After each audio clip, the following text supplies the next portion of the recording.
we present Stephen Murray as J.Q. Penlove, with Monica Gray as Lily Forrester, in The Intervener, adapted by Cynthia Pugh from the television play by Donald Wilson. The Intervener.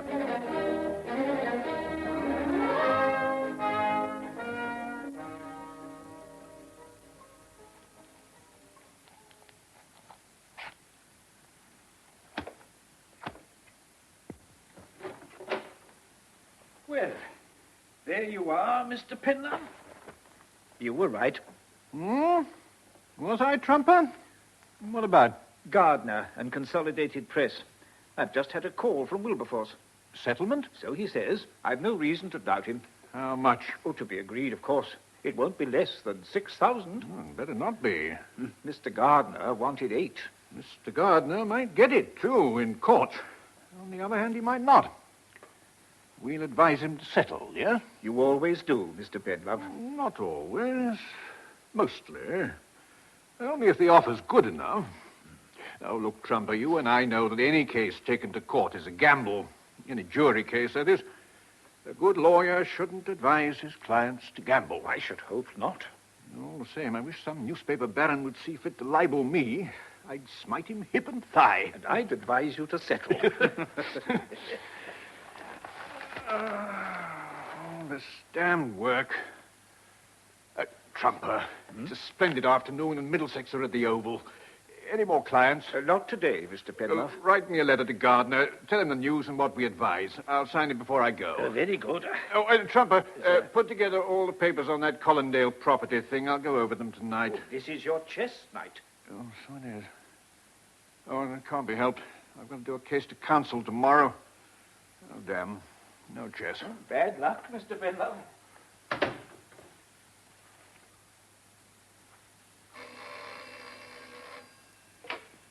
Hello? Who is it? Jeremy, is that you? Caroline Erskine here. Caroline, how are you? I'm well, as usual. Good, good. And Herbert? He's splendid. Now, Jeremy, will you do something for me? I have to swear an affidavit. May I come and do it at you? Well, you may come and do it before me, certainly. I'll come whenever you like. Won't take 5 minutes. Would Friday be all right? Friday. Let's see. Herbert's coming up that day anyway and wants me to come with him. Why? I can't imagine. Nonsense, Caroline. You just want me to tell you why. Jeremy, you're brutal to me. Is Friday possible? Yes. Say 3:45. Lovely. I look forward to seeing you then. Goodbye, Jeremy. Thank you. Bye, Caroline.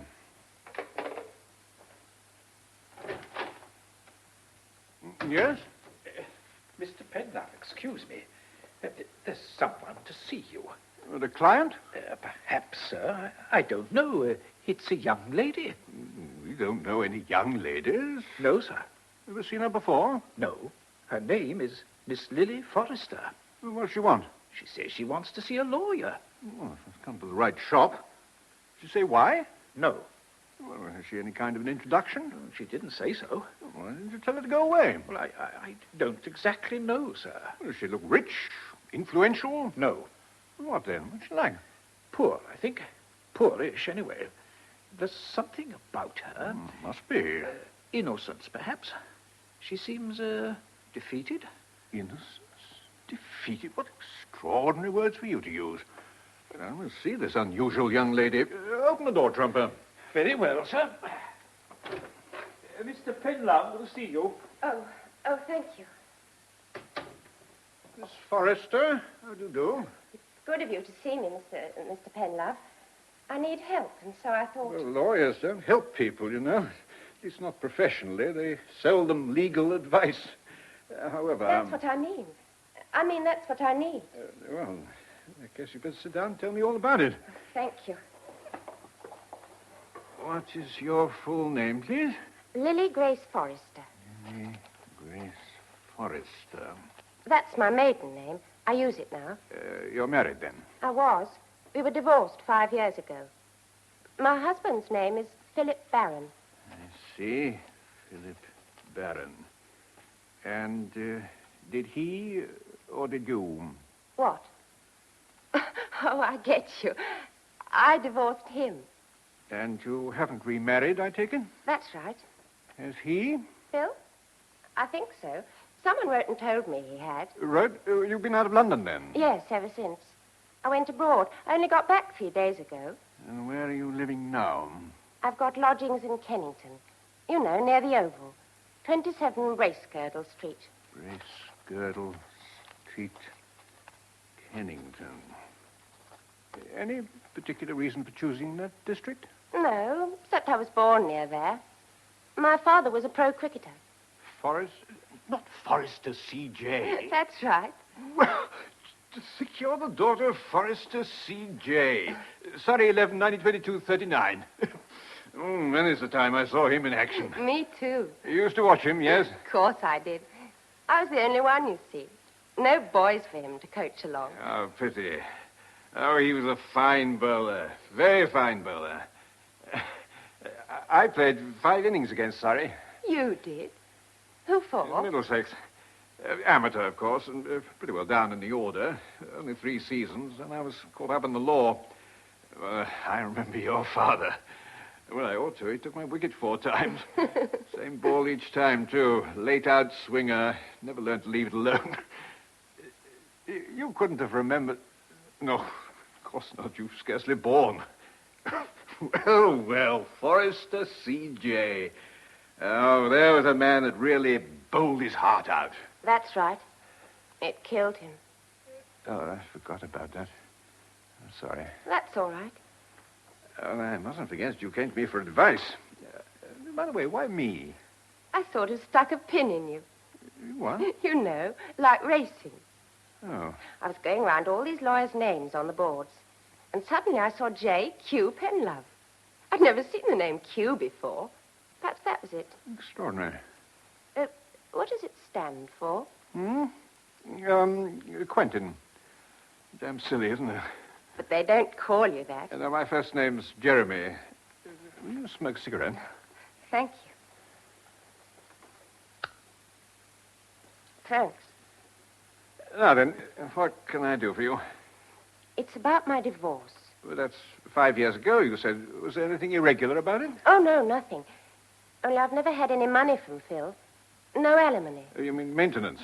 Why not? Didn't your lawyer ask for it at the time? Well, he must have done. Anyway, why aren't you talking to him instead of me? I think he's dead. In any case, I didn't trust him. I'm surprised. Leaving you without maintenance, indeed. But it must have been asked for in the suit. What happened? Well, I was earning a good deal more than Phil at the time. Doing what? Dancing. Ballet? Oh, I studied it, of course. But this was speciality work. Cabaret, musical shows, you know. No, I don't, I'm afraid. Go on. I was doing very well. And plenty of contracts coming along. Whereas Phil wasn't making much. What's his job? Motor engineering. He's clever, right enough. But it's slow. Anyhow, I didn't want his money, even if he had any. And that's what I told the judge. And he made an order to that effect. No maintenance. Yes. And off you went abroad. To Paris, then Lisbon and Brazil. After that, the States. Oh, all over. You were successful? I made a good living. Now I'm nearly broke. Oh, why? What went wrong? I smashed 2 of my toes. Look. Oh, shocking luck. It doesn't affect me otherwise. But, of course, I'll never dance again. Forgive me, I know very little about these things, but you're used to the stage. Isn't there anything else? I'm no actress, if that's what you mean. And I'm not comic. Or beautiful, am I? No, I should have thought... What are you going to do? Find a job. Won't be much, because I'm not trained. Shop assistant, perhaps. But Phil owes me something. And if he could pay my keep while I'm training... Have you asked him? Oh, Lord, no. I don't even know where he's living.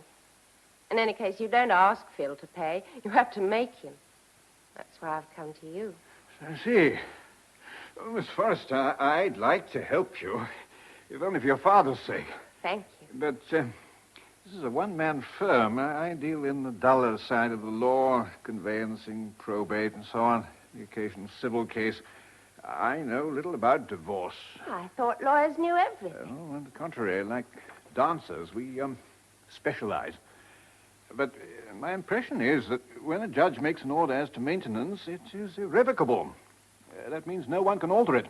No one can make your ex-husband pay you anything. Well, that's what I thought. But then a girlfriend showed me this.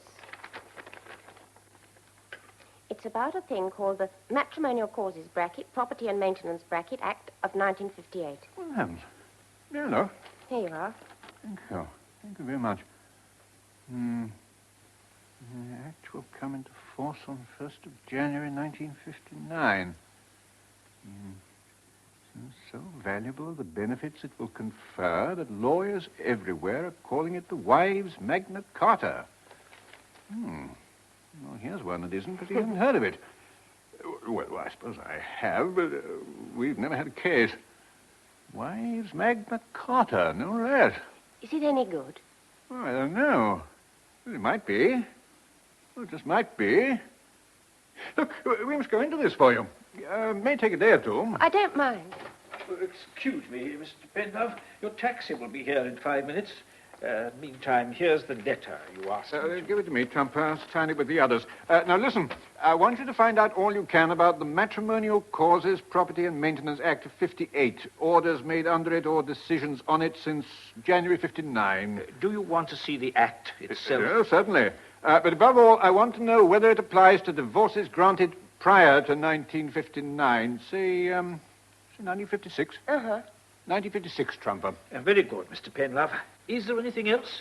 The Collindale papers are in the file. Thanks, that's all. Very good, sir.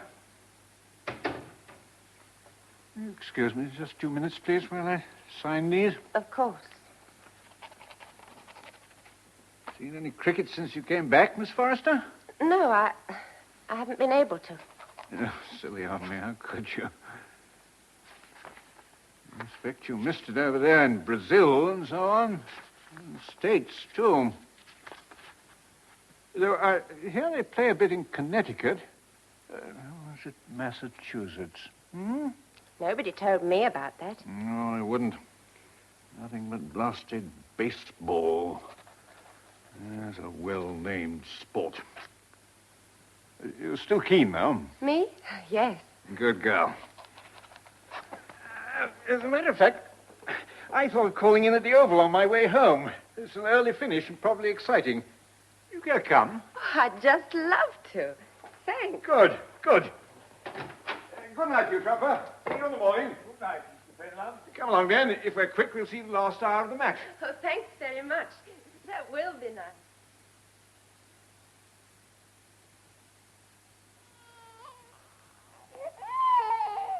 Coming, Joey. Coming, my love. Oh, dear, I hope he's not going to be a pest tonight. All right, Joey, here I am. Now, what's the matter? There, my boy. There. Jean! There's Daddy now. Won't be a moment, Pet. Hello, Phillip, darling. Your son and heir wants to say goodnight. So I shall, then. But, Jean, it looks as if you'll have something to inherit. You don't mean... The Phillip Baron fog lamp's a success, my love. At last! Oh, darling. Is it really settled? Looks like it. Barker rang me late this afternoon. He'd been with the general manager and the firm's cost accountant. They tried to beat him down in all sorts of ways. But Barker stood firm. He did. It's just as well I didn't negotiate myself. I'd have bungled it. Not you. Yes, me. They started by saying there was nothing really new in the idea of a swiveling fog lamp. Perhaps there isn't, but you made it work. Well, then they pointed out that by law you mustn't operate a moving lamp while the car's in motion, and the public wouldn't want to keep stopping to adjust it. So Barker said... Barker said this is a fog lamp. The public, he hoped, would be moving very slowly anyway in a fog. He then said the public would be delighted with a lamp they could adjust without getting out of their cars into a pea souper. In fact, he said, that was the whole value of my swivel lamp, and that's what the patent covers. Good old Barker. It was all a try-on, you know. They really wanted. What about the money side? Quite all right, in the end. They wanted to pay me a small sum and royalties, but they finally came round. 5,000 for the outright sale. 250 of that goes to Barker, and he deserves it. Phillip, that's wonderful. Isn't it? I've got a surprise for you. Look, champagne. Oh. When did we last have champagne? When Joey was born. I'll get the glasses. You haven't got champagne glasses. Well, that doesn't matter. But I have. In my case here. What a splendid chap you are sometimes. In fact, most times. Who's coming to sit in? Mrs. Armitage. She should be here soon. What time do you want to leave? About 8. Okay? Fine. I just got to brush my hair and titivate a bit. Ah, there we are. I asked Barker to come back to share the champagne, but he couldn't. The more I hear of this lawyer of yours, the better I like him. You'd better like him. He's coming along to dinner tonight to meet Johnny Trent. Oh? Why? Oh, quick, hold the glass. That's right. Why? To talk business. What kind of business? Won't I be in the way? Not you. Mary Trent will keep you company. Oh, I'm a little nervous. I'm not awfully good with new people, you know. It's so hard to think of things to talk about. Have they got children? The Trents? 2, I believe. Teenagers. Anyway, they tell me there's nothing like champagne to give you confidence, social savoir-faire, and all that bagwash. Here's to you, darling. And to you. And to the Baron Swivel Lamp. The Baron Swivel Lamp. And to all who sail in her.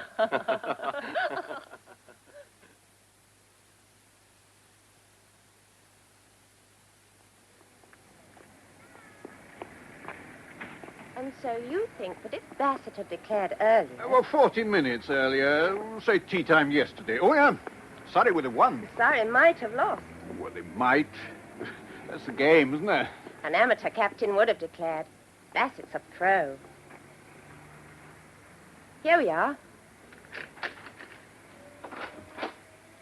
Come in, won't you? Well, I mustn't stop. I just wanted you to see where I live. One room. With a sort of kitchen through there and a bath. And a loo in case... No, thanks. No, it's cozy. Hokey, you mean? No, really. Sordid. But it'll do till I get something better. Well, we must see that you do. Do you think there's a chance? Oh, it must be. Anyway, we try. You're kind. Nonsense. My job. No, I mean, taking me to the match and bringing me home. I mean, I did enjoy it. Good. Splendid. So did I. I'm so glad. Yes.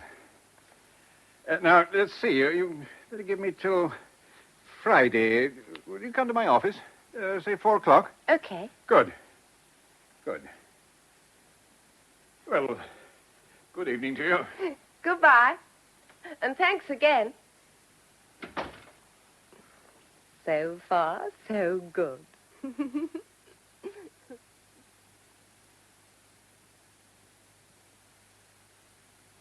More champagne, darling? Yes, please, Phil. Oh, that's the best champagne I've tasted since Joey was born. What did you do when Barker phoned? Did you go mad? In a way. I got myself the sack. You did what? I got fired. You see, they sent But, for me. Philip, I thought we agreed. We talked it all over. We agreed that you wouldn't give up your job. Not yet, I didn't mean... resign. At least that wasn't the intention. But you did, didn't you? They needled you and you let fly. Not quite. But near enough. Oh, Philip, the first time we've ever looked like being secure and you let it go to your head. Shall I tell you what did happen? Yes, do, please. They sent for me, as I said. Somehow they'd heard about the lamp. How? I don't know. It's jolly hard to keep things secret. Who told them? They don't have to be told. Information sort of floats on the wind. Anyway, they knew something. Not the details, of course. So they tried to pull a fast one. They said that while I was working for them, anything I invented was their property. But could it be? I mean, you worked on this at home. They also knew somehow that I'd been talking to Johnny Trent. But how could they? Darling, I don't know. All I know is what they said.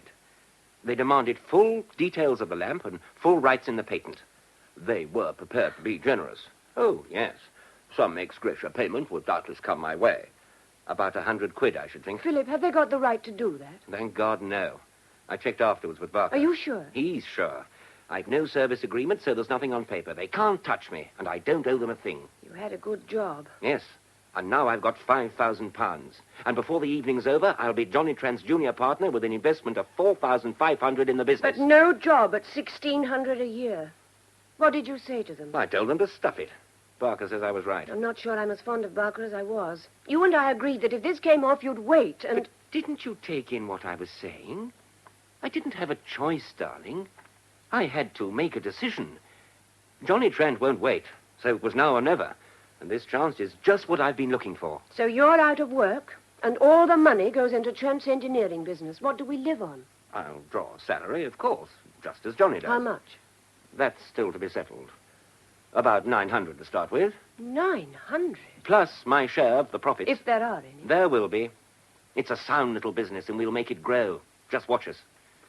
Philip, I'm worried. Of course you are. Women always worry when their men start launching out on their own. But you must believe in me and what I can do. I believe in you, Philip. You know I do. But now I've got to believe in Johnny Trent. It's what I want, Jean. What I've always wanted. To be my own master. To develop my own ideas in my own firm. To see something grow out of them. With Johnny, I can do it. And now I've got you and Joey to do it for. Well, that's twice the incentive. I can't miss, Jean. I can't miss. I won't let you down, love. I'll look after you. Both of you. I know you will. Oh, Philip, I'm sorry. Women are damn fools sometimes, and I suppose I'm as silly as most. I didn't mean to spoil everything. You haven't. Now, swizzle this down and have another glass. One more. Oh, that's Mrs. Armitage. I'll let her in. Right. And I'll go and say goodnight to Joey. Has he been good today? Good? He doesn't know the meaning of the word. That he's been angelically bad. Coming. Hello, Jean. You? Lily. Sorry to give you a shock. Maybe I should have sent you a telegram. Can I come in? Yes. Yes, of course. Oh, nice little place. Is Phil home? Come into the sitting room. Nice. How long have you been here? Since we were married. Oh, 3 years, eh? Funny, you know, I only heard about it last month. Of course, I knew he'd get married again, but somehow I never thought it'd be you. No? Not after me, I mean. They say men always go for the same type, don't they? And look at us. Chalk and cheese. Perhaps he'd had enough of your type. Oh, well, there's no accounting for taste, is there? Not much of the old stuff left, I see. No. We got rid of what we could. Even that big bed we had. That went first. Shame. That was a lovely bed. I spent a lot on that bed. Why are you here, Lily? What do you want? Oh, not a thing, Jean. Just thought I'd look you up after all this time. See how you're getting along. We're getting along fine. That's good. Of course, you always did have your eye on Phil, didn't you? Even at school, remember? What a crush. Phil and I had many a laugh about it. Still, you got him at last, and all's well that ends well. I think so. Yes. Oh, same old Phil, mucking about with this and that. This workbench, for instance. What a mess. Doesn't it drive you up the wall? No. What, all that noise and scraping and staying up half the night? I don't mind. Maybe you wouldn't. But I did, I can tell you. I know that already. It's funny, you know, to think of you and him talking me over, as if I was dead or something. We don't mention you often. No, not now, I don't suppose, but at first. What's it like being married to someone else's husband? We won't discuss that if you don't mind. Oh, I don't mind. Expect you get quite a kick out of it, don't you, Jean? Seeing it was me. Now, look here, Lily, Oh, come off it. You never liked me. You thought I was common. And if you want to know, I thought you were a toffee-nosed snob. Fair enough. Oh, champagne, I see. What's the celebration? Nothing in particular. You mean you drink champagne every night? Phil must be doing well. Or are you working again? Oh, no, you wouldn't. Not with a baby. How do you know about my baby? Oh, I don't know. People tell you things and you remember them if they're interesting. Like you and Phil getting married and having a boy. It is a boy, isn't it? Yes. Oh, Phil must be pleased. He always wanted a boy. But you wouldn't give him one. Oh, no, dear. That's where you're wrong. Dead wrong. Never mind that. What's the big occasion? I'm sorry, Lily, but I can't see that it's any of your business. It isn't your birthday, nor Phil's. And it's not your wedding anniversary. Couldn't be this lamp, could it? Don't tell me he's sold one of his potty inventions. No, that I can't believe. Why not? Then he has. Good law, wonder boy's done it at last. How much for? A couple of $100? More than that, eh? A lot more by the look of you. Now, that's very interesting. He's asleep now. Lily! Hello, Phil. Long time no see. What are you doing here? Jean's been telling me about the invention. Success at last. Congratulations. I didn't say anything Philip should guess. Never mind that. I don't know what you came here for, Lily, but you can damn well clear out again. Oh, now, Phil, is that nice after all this time?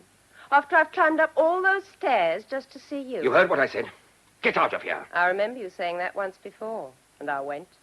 But if I'd as much as turned round at the door, you'd have called me back, wouldn't you? Philip's told you, Lily, and now I'm telling you. Neither of us want to see you ever again, so will you please go? What? No champagne for poor Lily? Well, never mind, kids. Enjoy yourselves.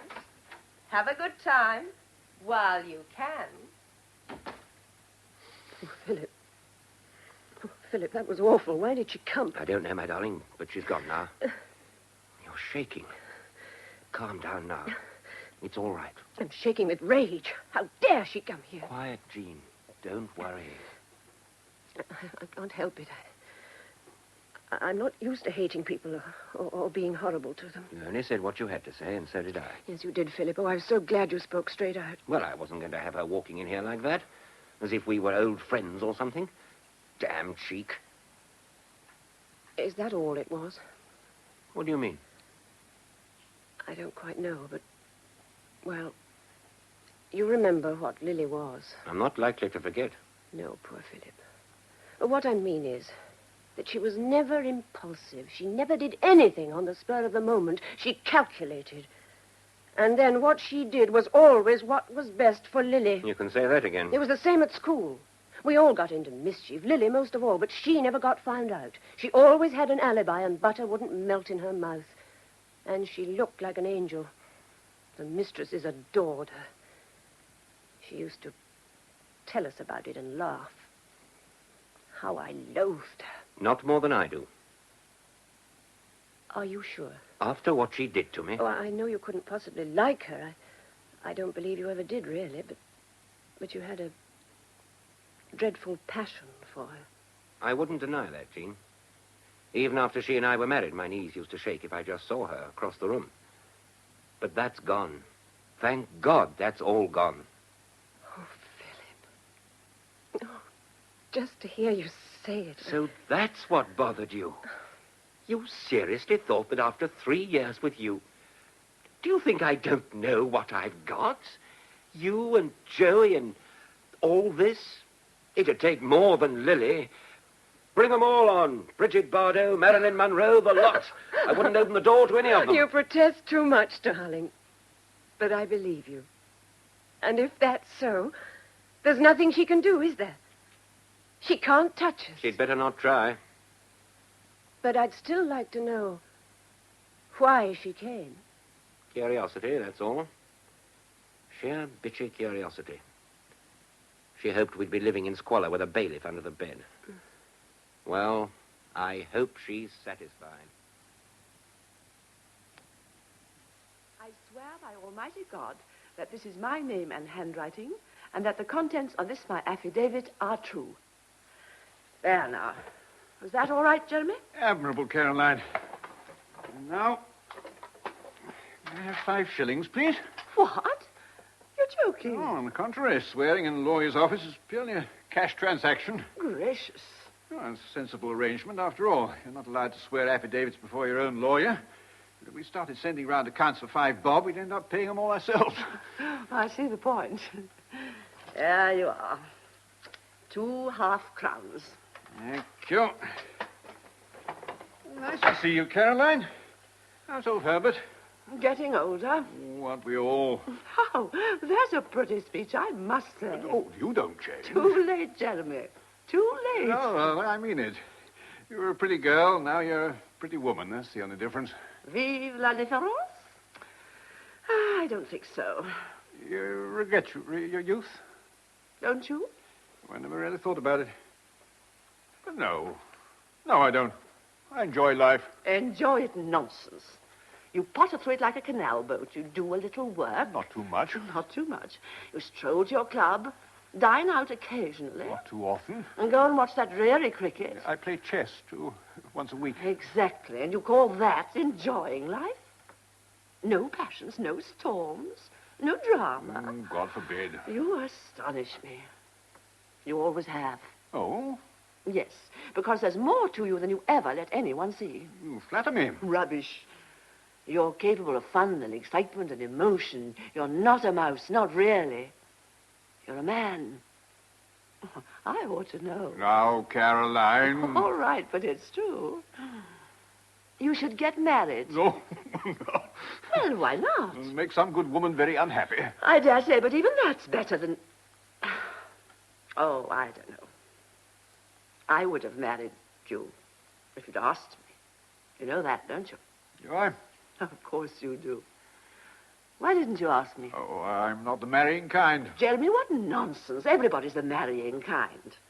And if ever I saw a husband monkey... Caroline, you're a dangerous and designing woman. You go and unsettle someone else. I'm too old to hand. You're a stubborn old pig. That's what you are. I give up. Good. Oh, I forgot. You know my cousin Jenny in Hampshire, the doggy one? Well, her cocker bitch has a new litter, she tells me, and I thought you might like to have... Excuse me, Mrs. Erskine. It's all right, Mr. Chumper. I'm just going... Now, don't you think a puppy would be nice, Jeremy? No, thank you. It'll be company for you. Caroline, I don't need a dog. Of course you do, and you shall have one. I'm going to arrange it.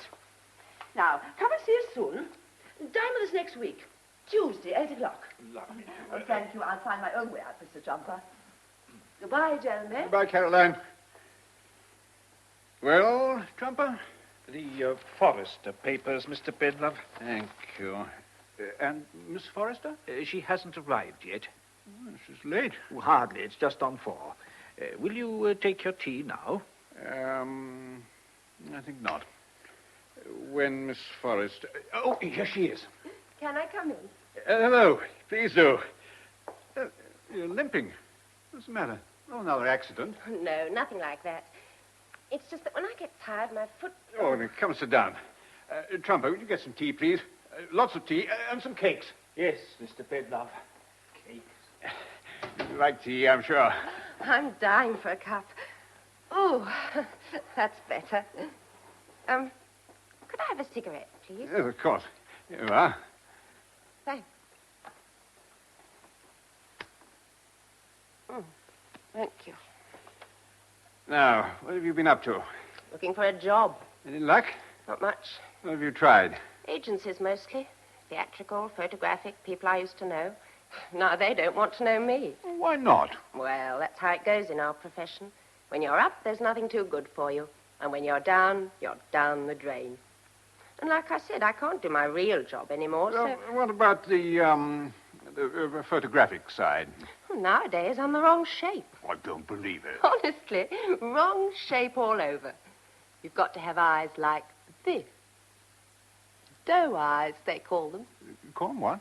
Doe eyes, like Audrey Hepburn. I call it a starved cat expression. Then you need a great long neck, like this. Oh, and a dead flat chest, of course. Oh, really? Sure. Bosoms are in for film stars and out, absolutely out, my dear, for models. Well, don't you mean the other way round? What? Oh, I get it. Oh, bright, aren't you? Oh, I don't know. What else? Long, skinny legs, and enormous feet at 2:45, like this. It's marvelous. I see them in the papers.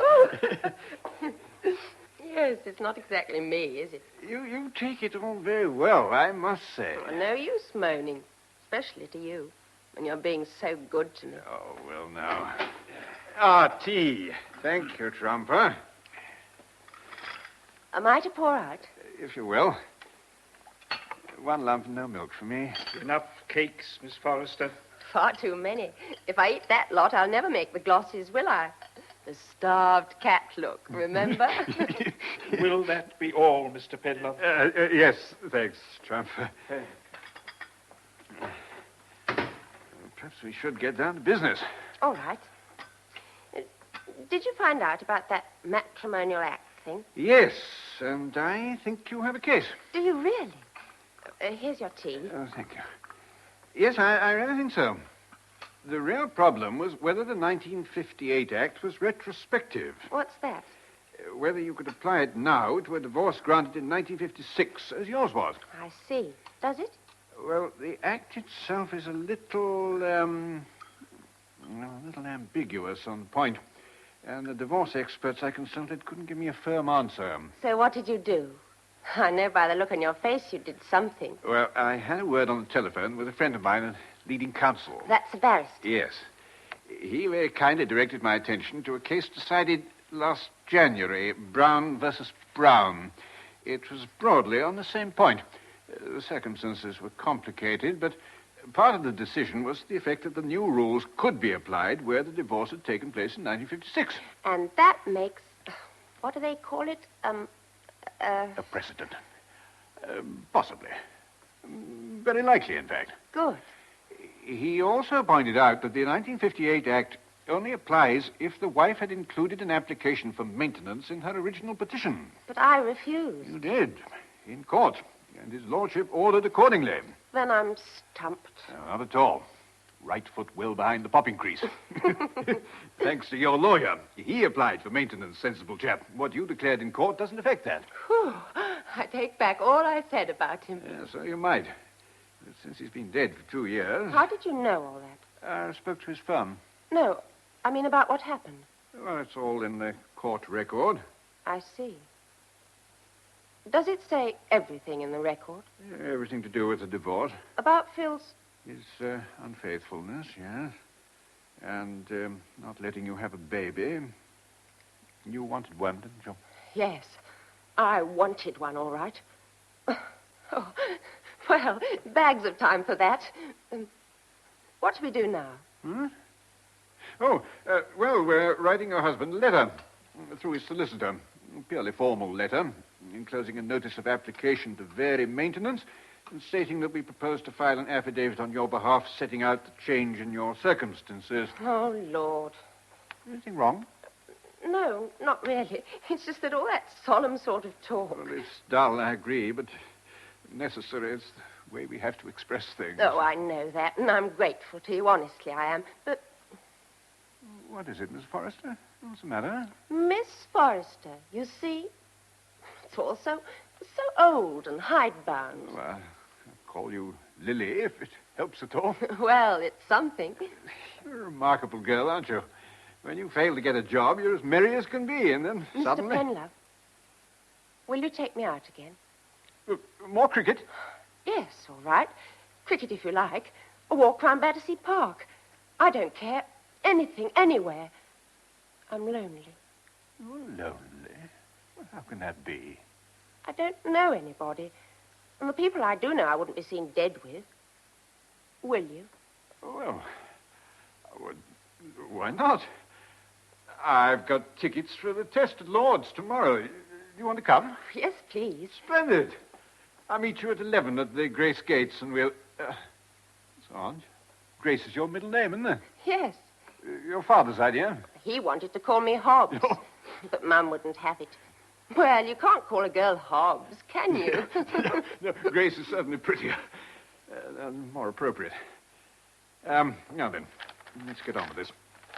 I'll try not to be any more pompous than I can help. And I'll try not to interrupt. Yeah, that's the deal.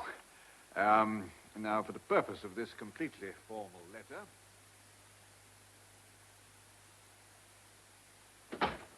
Is that you, Phil? Did you expect someone else, darling? How's our son? Fast asleep. I'll go and get the dinner. Oh, there's a letter for you on the sideboard. Came by the second post. Oh, yes, I've got it.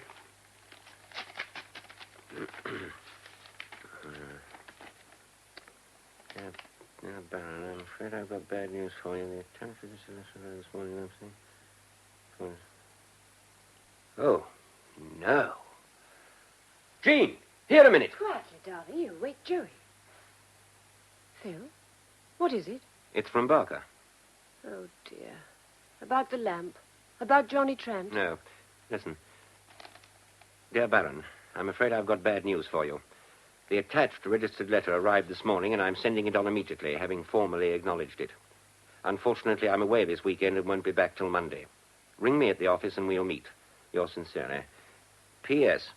Don't worry too much about the figure mentioned. That's a try-on. Philip. What does the other letter say?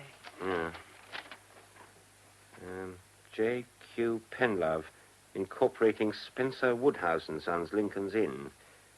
Dear sir, we address this to you as representing Mr. Philip Barron. You will find enclosed a notice of application to vary maintenance, and you will see from this that our client, Mrs. Lily Grace Barron, née Forrester, intends to ask henceforth for the sum of £40 monthly. It is her intention to have this sum secured. Philip! We think you will agree that this is not unreasonable. Unreasonable?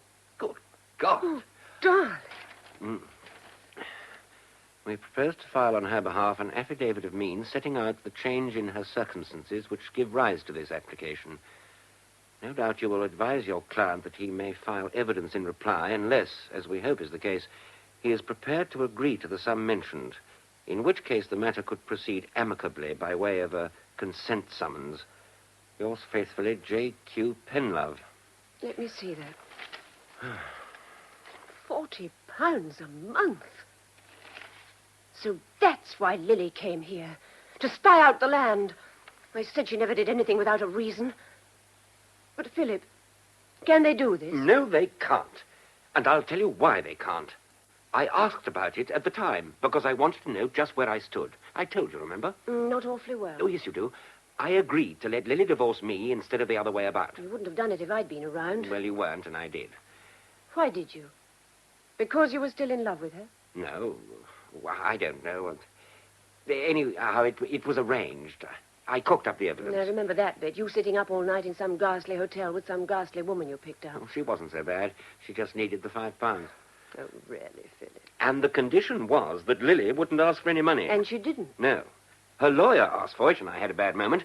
But then Lily said she didn't need money from me. I should think not. She was being kept, wasn't she? By a man called Lewis. Apart from what she was earning. Yes. Well, the judge made a definite order. No maintenance. And I distinctly remember asking Barker afterwards if that could ever be changed. And he said, no, it was irrevocable. Irrevocable, that's the word he used. I remember quite clearly. Well, then, I don't understand. Nor do I. But the judge said no maintenance. Then why didn't Barker just send this back? He knows what was agreed as well as you do. Well, that's what beats me. I don't like what he says. He seems to accept the situation. Apart from the amount. And what does this mean? It is her intention to have this sum secured. God knows, but one thing's certain. Lily doesn't get a penny out of me. If she does, it'll be over my dead body. Oh, there's Joey wanting his feed. Don't worry, darling. We'll sort it out. I hope so. I certainly hope so.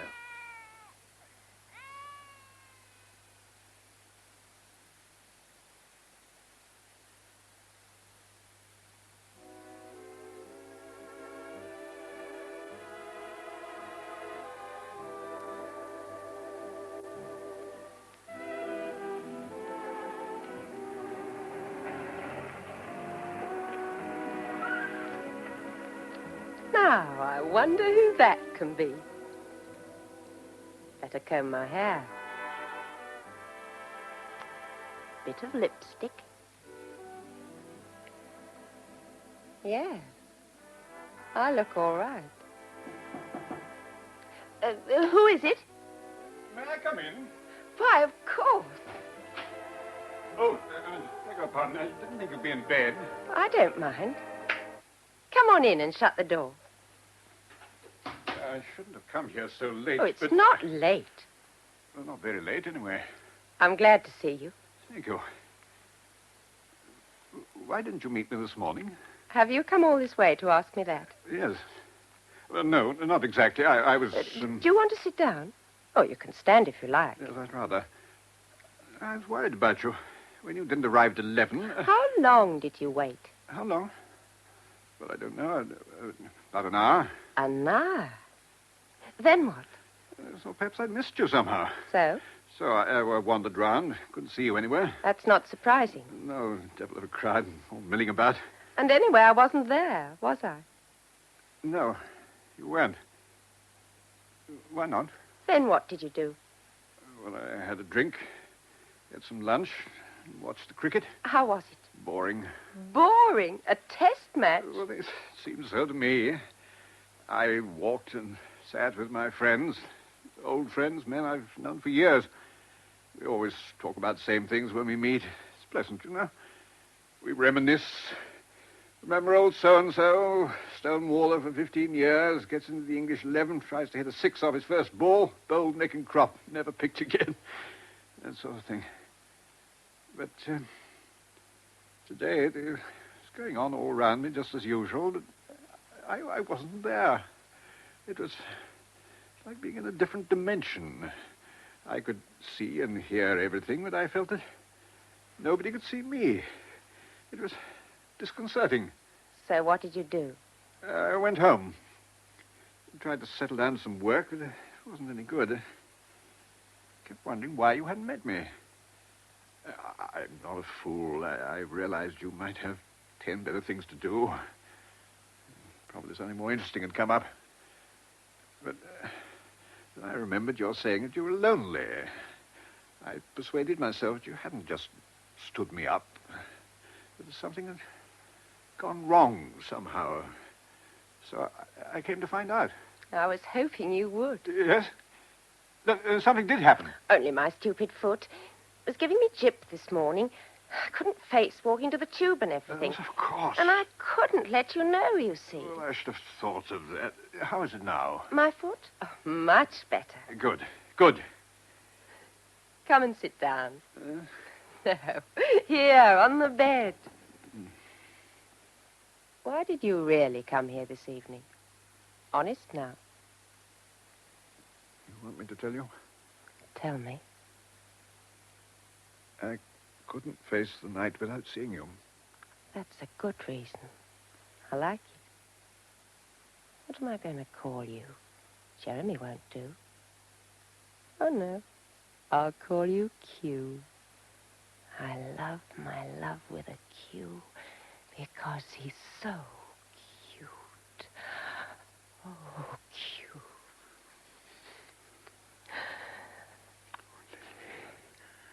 Lily.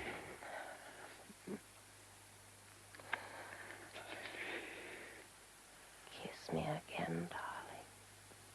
Kiss me again.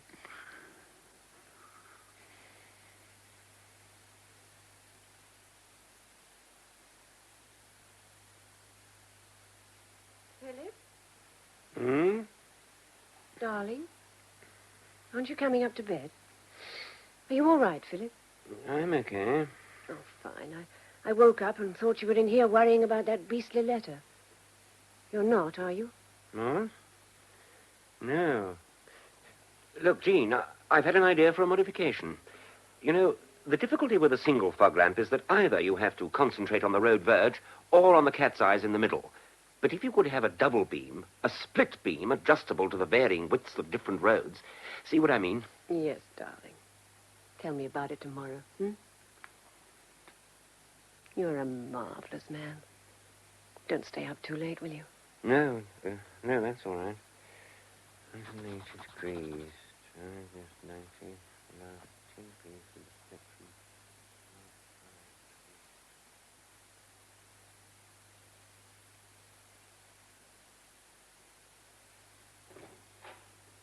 Morning, Trumper. Oh, good morning, Mr. Penlove. Splendid day, isn't it? Splendid. Splendid. How's Mrs. Trumper? Well, thank you. The girls? Both very well. Good, good. Well, what have you got? The post is on your desk. A letter from Wilberforce. Ah, the infamous Wilberforce. What's he got to say? Consolidated Press will settle for 6,000. Good. And costs. Good. I knew they would. What about Mr. Gardner? Oh, letter from him, too. He'll settle for whatever you advise. Sensible Mr. Gardner. Anything else? Mrs. Erskine telephoned. No? When? Just after you left on Saturday morning. What'd she want? She said she'd seen your new friend and companion. She said what? An absolute charmer, she said. Her exact words, I assure you. Silky black hair and a perfect lady. She'll cost you 25 guineas.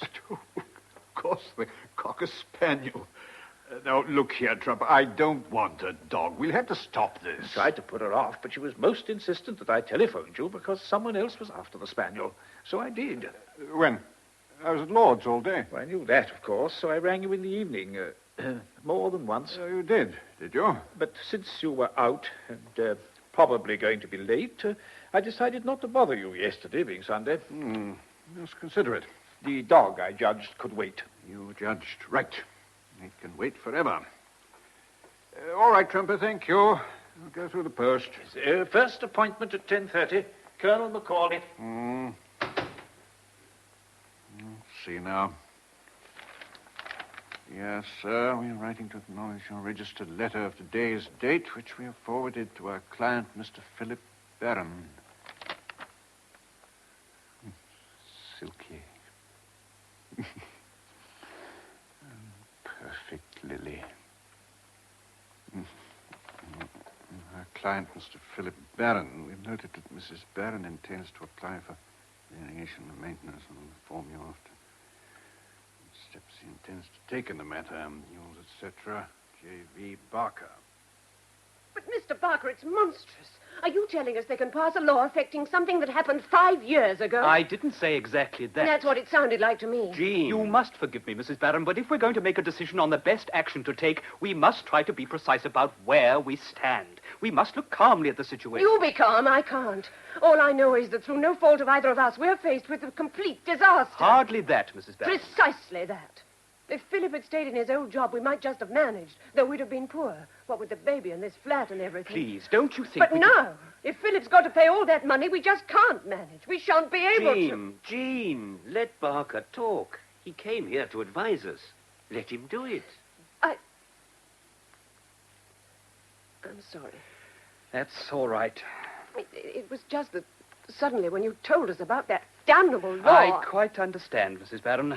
The whole thing's been a shock to both of you. But, you know, things are never quite so bad as they look. No? How do they look to you? Well, first let's examine the worst. If you have to pay, the amount will be based not on your past income, but on what you'll be earning as a partner in transfer. 900. Yes. Now, the most they can take is a third. Not £40 a month, but 25. What about my share of profits? Well, you haven't earned any yet, have you? You don't know that there will be profits. There will be. Fine. But this you don't know, so you can't declare any in your affidavit as to means. And later? When there are? Well, that's up to the other side. If at any time they come to believe that your earnings have gone up appreciably, well, they'll ask for another statement. Good God. So you can do one of two things. Either take them to court and contest the claim. Isn't that expensive? Well, there'll be costs. Well, how do we meet them? I suggest by borrowing against your husband's shares in the company. What chance have we got of winning? Now, this is tricky. But it's possible you may, because so far there have been very few cases of a retrospective claim. The registrar may well decide in your favor. And there's another factor. Your divorce was arranged, wasn't it? You know damn well it was. Against my advice, if you remember. Yes, all right. So? So, if that information just happened to leak out... Couldn't that affect the divorce decree? Oh, hardly. Absolute means absolute. Until they pass a new law, you mean? Oh, no. But it might affect the registrar's attitudes to Mr. Barron's ex-wife if he knew there had been collusion. So we might win. You might. And the alternative is to pay up? To offer a settlement. Say 20 a month. What happens if I just don't pay? Well, they'll come down on your assets. That's what they mean by secured maintenance. I wondered about that. You mean my shares in the company? Yes. But look, suppose I transferred the whole thing to Jean. The shares, I mean, and just kept my salary. Well, you could have done that 3 days ago. Not now. The court would reverse it. They catch you always, don't they? Well, Jean, what shall I do? If they tell you to pay, you pay. But if you give Lily Forrester 1 penny without fighting her to the last ditch, I'll... Then that's it, Barker. We fight. Good. And I'll do my best for you.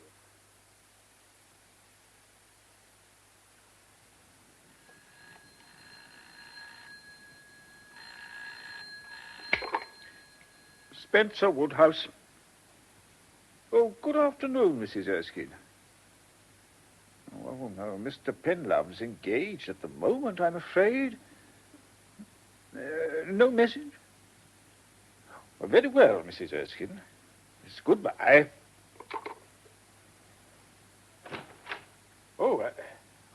Good afternoon, Miss Forrester. Hello, Mr. Trumper. Mr. Penlove in? There's a client with him at the moment. Oh, who? I'm not at liberty to say, Miss Forrester. All right, I only asked. You likely to belong? Well, now that I couldn't say either. Couldn't and wouldn't. Same thing with you, isn't it? Well, I can wait. We have a waiting room. Oh, no, don't worry. This'll do fine. Oh, but I... And then you won't have to fetch me, will you, when the client goes? So I'll sit here. Have you a light? Yes.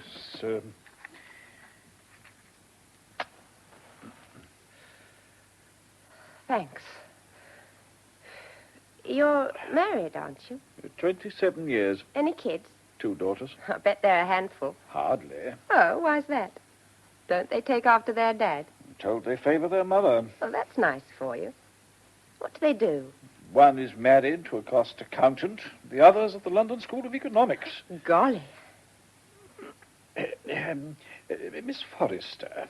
Yes? I've been meaning to ask you something. What is it? Well, I understand you spent some time in New York. So? Yes, well, a young friend of mine's about to go there for a spell. Well, now, I've been told that lodgings are difficult, not to say expensive. Oh, they told you the truth. Yes, well, so it occurred to me that you might know of some good, reasonable place. Perhaps even where you yourself stayed. It was a dump. Well, it may have seemed so to you, but if you'll kindly give me the address, my young friend might not be What's so... his name? Hmm? Your young friend. Quick, what's his name? Wilberforce. No. No, it wouldn't do for anyone called Wilberforce. No, too bad. I'm sorry. Well, that's a pity. Yes, isn't it? Will you come in, please, Trumper? Very good. Miss Forrester, please. Ladies first. Lily. Trumper. Hello, Q. Didn't know you were coming. Why didn't you telephone? No, Trumper, Arkwright and the Collindale property. Arkwright left these with me. We've been through them pretty thoroughly. Q. I want you to do a breakdown for me of the salient points, and then I think we can arrange a meeting with the other side. I can see no reason for not settling this with goodwill and a little common sense. I spoke to you. Sorry, I think one or two things. Would you mind waiting? Yes, I would mind waiting. Beg your pardon. I've waited out there, and now I've got to wait in here. No, thank you. Let's get one thing clear, shall we? I don't wait for anybody, ever. Who the hell do you think I am? And another thing, tell that old fool not to try and pettit things out of me. Oh. He hasn't a hope, but tell him not to. I don't like it. Oh, excuse me, Mr. Penlove. Now, what's all this about? You were rude to me. You ignored me. I'm sorry, but... And all I wanted was to show you my fur coat. Coat?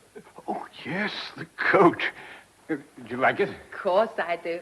It suits me, doesn't it? Yes. Came this afternoon, so I just had to put it straight on and let you see me in it. What do you think? Stunning. Yes? Come here.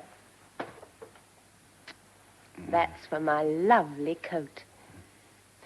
Where do we meet this evening? Pallotta's. 7 o'clock. I've got tickets for a show. I'll see you there. And don't keep me waiting. Goodbye. Good afternoon to you, Mr. Trumper.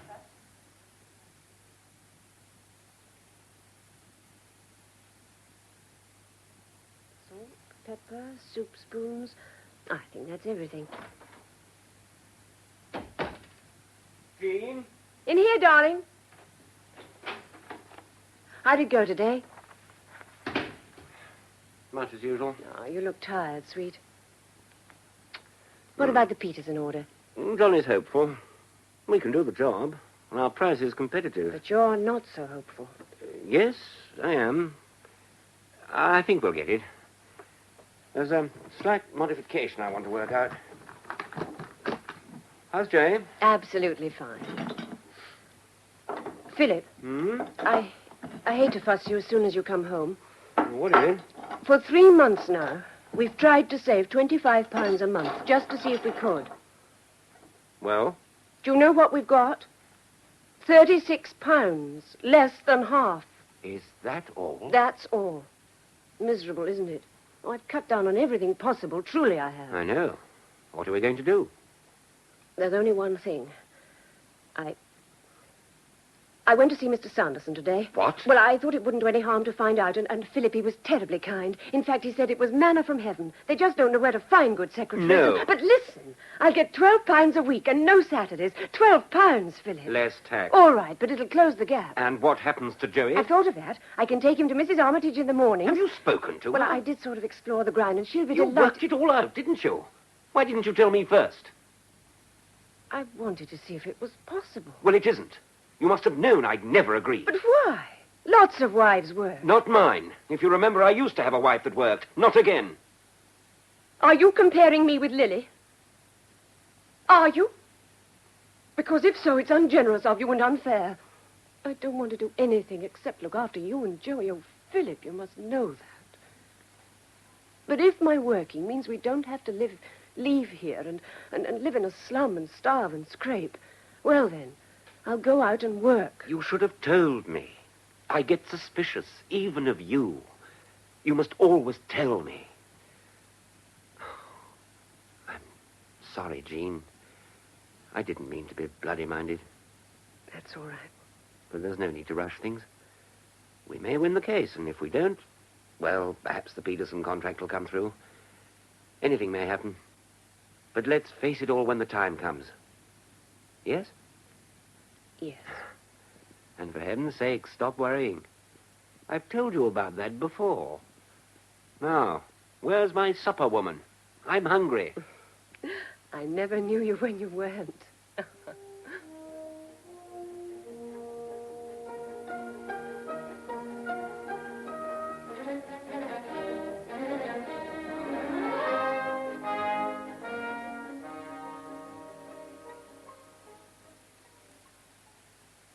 More Christmas cards, Mr. Penlove. They seem to arrive earlier every year. Yes. Time was when we never got a card until after Michaelmas term. Thank you, Trumper. You're a bore, aren't you? Mr. Penlove, Yes? Baron versus Baron. Yes? We're on the day after tomorrow. I'm aware of that. There's something I believe I should tell you. Oh? It's taken me 2 months to get at it. I couldn't find my way through for a long time, but I have an acquaintance, a clerk. He's managed to make friends with Mr. Barker's clerk. I didn't ask you to do that. No, but as you know well, it's often done. Many's the time I've done it for you. Go on. Well, my acquaintance couldn't get much, but he did get the address of the intervener, Baron's intervener, back in 1956. Oh, Miss Melbury, wasn't it? Baron's now married to her. No, Mr. Penlove, no, he's not. The new Mrs. Baron's maiden name was Black. That's where we were careless. But Miss Forrester said... So I believe. You're sure of this? No doubt of it. Took me nearly a month to find Miss Melbury. She's changed her address a dozen times. Only caught up with her at lunchtime today. She's running a coffee bar in North Kensington. What did she tell you? She'd practically forgotten the business, but in the end, she remembered and spoke quite freely. At the time, she was, what do they call it? A dance hostess, I think. Baron paid her some money, and they spent a night in some hotel or other. She gave Baron his evidence and never saw him again. Collusion. Evidently, and I fear that they'll use it. Oh, yes, they'll use it. But that's nothing to... Look, Trumper, I've got to go out right away. Something I forgot about. Expect me when you see me.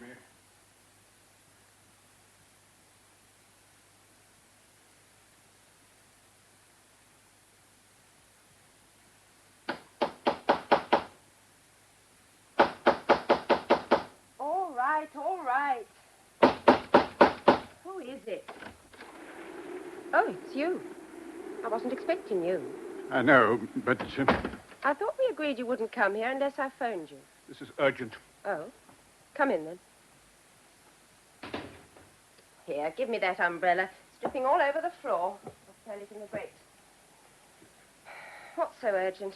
Is it to do with the case? Don't tell me Phil's agreed to pay up. Unfortunately, no. What, then? Well, for goodness sake, sit down. You make the place untidy. When you came to see me first, 5 months ago, you said that your husband had committed adultery with your friend Jean, the woman he's now married. So he had. How do you know? Well, it was obvious. She chucked herself at him. That's not evidence. What do you want me to say? That I saw them in bed? Only if you did. Oh, well, I didn't, but... Why did you tell me that Jean was the intervener? Oh, what? The woman named in the divorce suit. Oh, I don't think I ever did. Oh, come now. I remember every word you said. More than I do. I assumed that the woman, Miss Melbury, was Jean, and you didn't deny it. Didn't I? No. Why did you lie to me? You call that lying? I do. What's the difference? Jean was sleeping with him. Then why was Miss Melbury cited? Phil didn't want Jean dragged into it. I'm afraid I don't believe you. Your divorce was arranged between you and your husband, wasn't it? Well, so what? Happens all the time. The divorce was legal, and Phil has to pay. You said so yourself. Yes, the registrar may take a different view when he hears about the collusion. Who's going to tell him? Well, Philip's lawyer, almost certainly. I see. We may get round that, but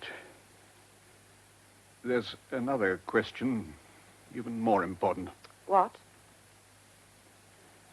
How many other lies have you told me? None. Look, we're lovers, aren't we? I love you deeply and desperately. More deeply now than when it began. I think about you constantly. You've been a joy to me and an obsession. You've given me a purpose in life and a fulfillment that I never knew existed. Perhaps because I'm not young and I've never loved anyone before. But you don't love someone like that without learning to know them. You're a clever girl, Lily. Thanks. Clever and intelligent and far-seeing. You don't do anything without thought. When you came to me first, it wasn't a coincidence, as you made me believe. You chose me because you found out that I'd known your father, and you knew that would make me sympathetic. Isn't that true? If you say so. Of course it is. But none of that matters, you know. All men are liars. And women, too. But when it comes to the law, you must speak the truth. Always. Because the law isn't to be trifled with. Now tell me the truth about your divorce. All right, then. You asked for it, and you can have it. Phil and I weren't too bad together at first. He's a pretty dull sort, but he was crazy about me. And anyway, I was out a lot working. We decided not to have a baby, at least to begin with. And then I began to want one. Why? Why? That's a damn silly question. I just wanted a baby. To have it and feed it and do all the soppy things that women do for babies. I wanted it so badly it hurt. Oh, I wasn't being sentimental or anything. Not that type. What about your husband? He'd do anything I asked at any time. Still would come to that if I lifted my finger. How'd you know? What? I said, how'd you know? You told me you hadn't seen him since the divorce. Another lie. All right. Who cares? Well, the registrar does. And I do. So your husband agreed. What happened? Nothing happened. Not a damn thing for months. What did you do? I tried to persuade Phil to see someone, a doctor. But that's the one thing he flatly refused to do. Is he a sensitive man? Sensitive? I don't know. But sentimental, yes. Oh, yes, he's the sentimental type, all right. Did you see a doctor? Me? There wasn't anything wrong with me. There wasn't then, and there isn't now. So it was left at that? It damn well wasn't left at that. Phil couldn't help me, so I tried to find a man that could. You tried? Why not? Did you leave home? That wasn't necessary. I see. Did your husband know what was going on? Shouldn't think so. Things like that are easy if you're working, especially in the theater. I suppose so. But it wasn't successful. Not at first. But then I thought it was going to be, and that started the trouble. I met a man called Charlie something, Charlie Lewis, that was it, in the fur business. Well, it looked as if things were all right, and Charlie said he'd marry me if I got a divorce. So I told Phil. Poor Phil. What did he do? Cried his eyes out. We had the hell of a row, too. But in the end, he agreed to everything. Charlie was particular, you see, about me being the innocent party. So then I started the divorce thing going and went and lived with Charlie. Bit of a laugh, really, when you come to think of it. All that palaver, and then no baby after all. That sounds like your way of taking it. What's that supposed to mean? And I admire your courage. You always have. Well, so far we seem to have got the truth, as near as you'll ever get it from one side. Your husband didn't defend the suit, or you might have been in Queer Street. Charlie, something or other, how long were you with him? About 6 months. I didn't see many points, somehow. You didn't love him? Love him? What are you talking about? See. And after the decree, you went abroad? That's right. More adventures?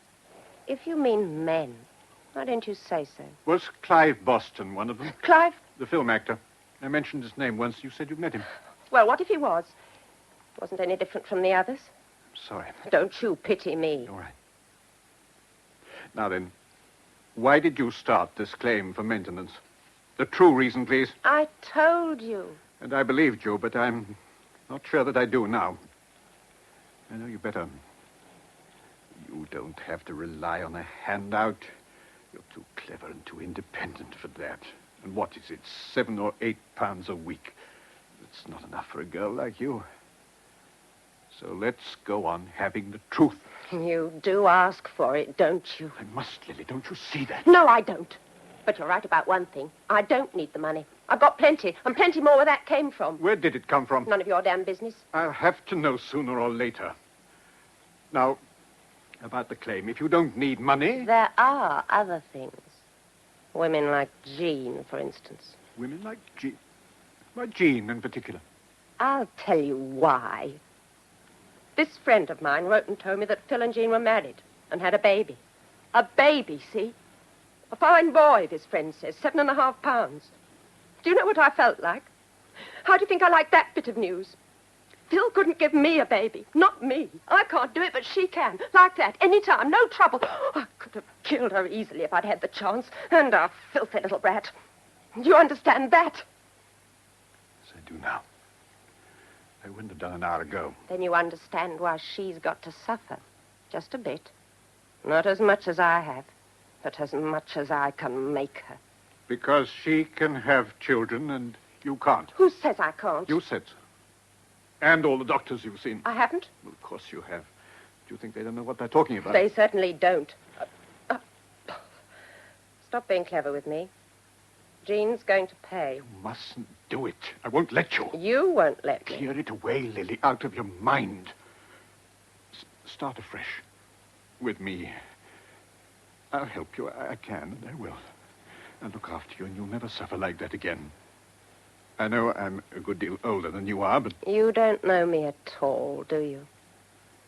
In spite of what I do know, because of it, perhaps, I'm offering you everything I have to offer. It isn't much, I know, but security, a place in the world. Are you asking me to marry you? After everything I've told you? Yes.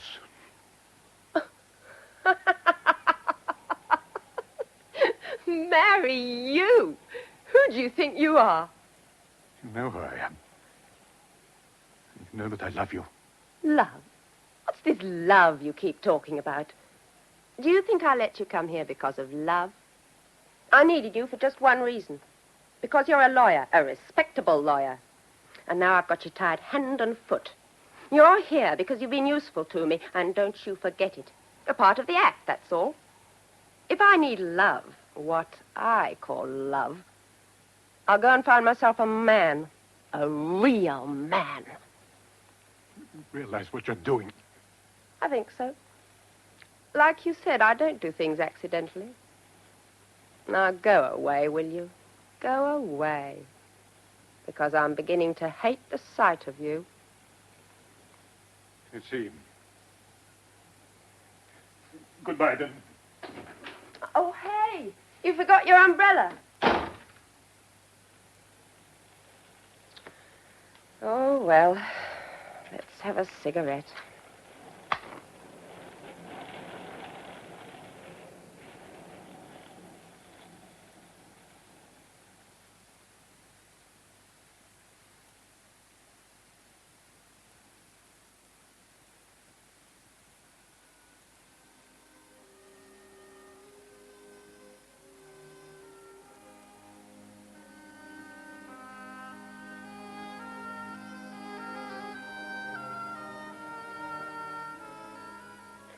2 plain, 2 pearl, knit into back of stitch, slip 1, pass the slip stitch over... Oh, gosh, this pattern. Now, who on earth... Oh, just when I'm enjoying this concert. Door, Philip. This is coming out, I think. Door? Yes, all right, you go. All right, darling.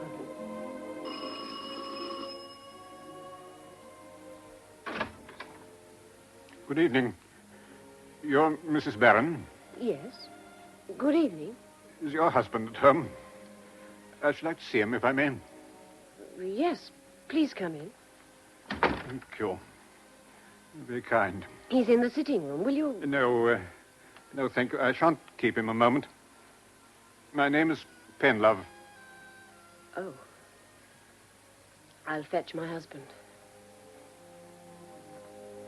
Darling, could you come? Who is it? Mr. Penlove. He wrote that letter, you know. Lily's solicitor. What's he doing here? He wants to see you. Why? What next? I'm busy. Come and see him, darling. Oh, very well, then. This is my husband, Mr. Penlove. Well? Mr. Barron, forgive me. I have a decision to make. A difficult decision. And before making up my mind, I wanted to meet you. To meet both of you. I wanted to ask you a question. Yes? Do you love each other? What the hell do you... Philip. Yes. Yes, we do. Very much. Yes. Yes, I can see that. I'm obliged to you. I'm exceedingly obliged. Good night, then. The man's drunk. I don't think so. He seemed... I don't know. He had the same look that you had, Philip, when I first met you again, 5 years ago. Exactly the same look.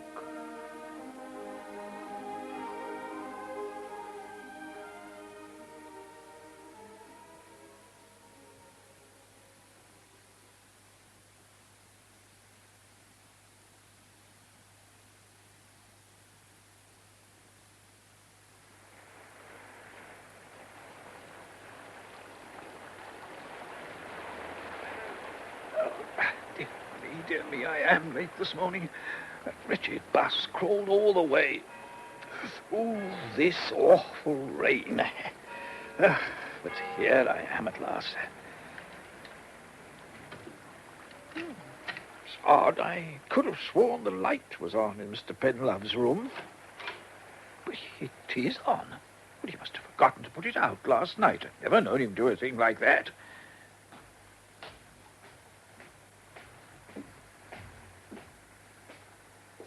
Doors open, too. Good heavens, what a mess. Books all over the floor and... Oh, dear God, Mr. Penlove. Mr. Penlove. Mr. Penlove. Mr. Penlove. Oh, Mr. Penlove, really, you gave me a turn. I'm sorry, Trumper. What's the time? It's 9:30. Have you been here all night? Yes, Trump, I have. Oh, sorry for all the mess. I was looking for a precedent. Where did you find it? I think so, Trumper. I'm afraid so. Well, it's still raining, I see. Yes.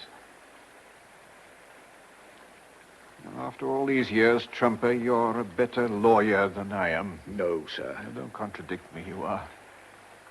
So tell me, what is the true end and purpose of the law?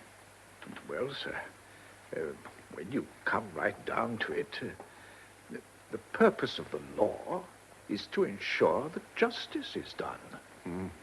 Thank you, Trumper. I felt sure you'd say something like that.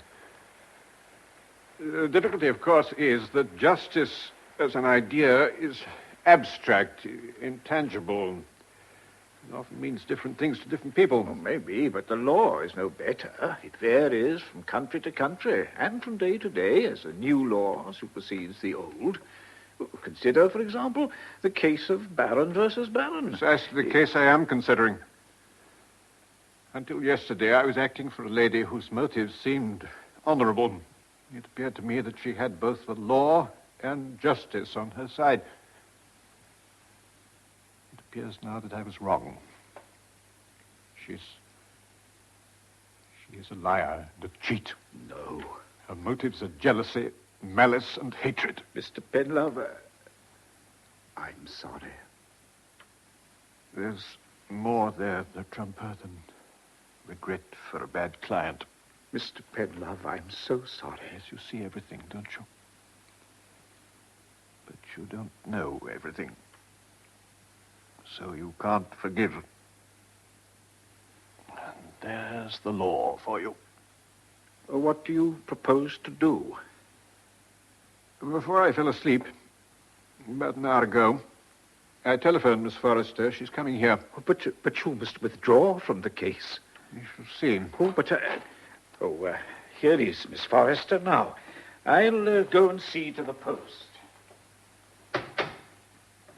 Well, couldn't you face the day without seeing me? Will you sit down, please? I want to talk to you. Glutton for punishment, aren't you? I want to ask you once more. Will you withdraw your claim? That again? No, I won't. You'd be well advised to do so. Not on your life. Then I must tell you formally that I no longer act for you. Why? I don't have to give any reasons. I don't have to do anything else. In the ordinary way, just retire from the case. That's all a lawyer need do. He doesn't pretend to distinguish between justice and injustice. All that must be left to the court. But here, Lily, here, the lawyer can distinguish, and he must. Because I hurt your pride? Because I don't love you? Quiet, that's over and done with. Is it? Is it really? All that great love you kept telling me about, all gone? What a pity. I'm speaking now of justice. From everything you told me and everything I've learned about you, I can understand your motives and perhaps sympathize. But my duty seems perfectly clear. I must expose this claim as corrupt and dishonest. I must reveal that your sworn affidavit is a lie from beginning to end, that you are not destitute. I must tell what I know, because if I don't, 2 innocent people will suffer. And who do you think you're going to tell? If you don't withdraw, I intend to offer myself as a witness on the other side. As a witness for Phillip? Exactly. But you can't. Even I know more about the law than that. I'm your client. Everything I tell you is confidential. They won't let you say a word. Your counsel will certainly fight tooth and nail to prevent it, but the registrar will have to decide. And there have been cases. In fact, here is one. It isn't an exact parallel. Good Lord, he's putting it through here on the intercom. You don't say. But in that case, a judge allowed the evidence of a solicitor against his former client. I don't believe you. On the grounds that at the relevant time, the time when he obtained the information, she was not in fact his client, but his mistress. You're making this up. It's sheer bluff. I assure you it isn't. You mean you'd go into court and tell them about us? If I have to. Cardwell versus Cardwell. That's the precedent. Oh, but he mustn't. He mustn't be allowed to. You'll never do it. If I have to, I will. I think you've gone raving mad. You're going to ruin yourself. You know that, don't you? Perhaps. But I doubt it. Because if I'm allowed to give evidence, your counsel will advise you to drop the case. That won't stop me. Then you'll be exposed as worthless, immoral, perjured. I can still win. You might have. You just might have done. But not now. I telephoned Los Angeles last night to a lawyer friend of mine. What? It was early morning their time, so by this evening I expect a complete record of your marriage to Clive Boston. How did you know? Something The way you spoke of him, I took a chance. It's true, isn't it? Yes. And you divorced him? Yes. And he's been paying you maintenance ever since? Yes. But you've got to prove it. And if they won't let you give evidence... Just a moment. Did you get all that, Trumper? Every word, Mr. Penlove. Thank you. Now we've got 2 witnesses. You've lost the case, Lily. You old devil. You've beaten me, haven't you? You're the first man that ever did that. So I hope you enjoy your victory. You're forgetting your coat. Keep it as a souvenir to remember me by. But maybe you won't need it. You'll remember me all right.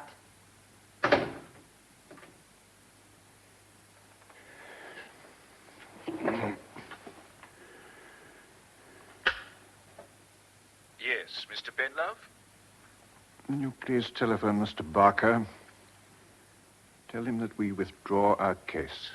Very good, Mr. Penlove. Victory? No victory for me.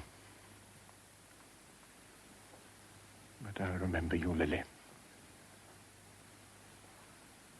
I'll remember you for the rest of my life.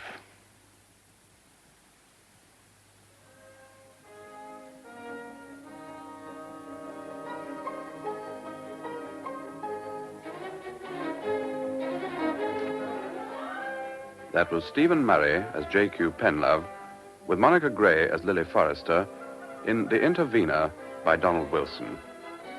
The rest of the cast was as follows: Jean Barron, Irene Sutcliffe; Philip Barron, Derek Bloomfield; Trumper, Mr. Penlove's clerk, Godfrey Kenton; Caroline Erskine, Janet Burnell; J.V. Barker, the Baron's solicitor, Kenneth Dite.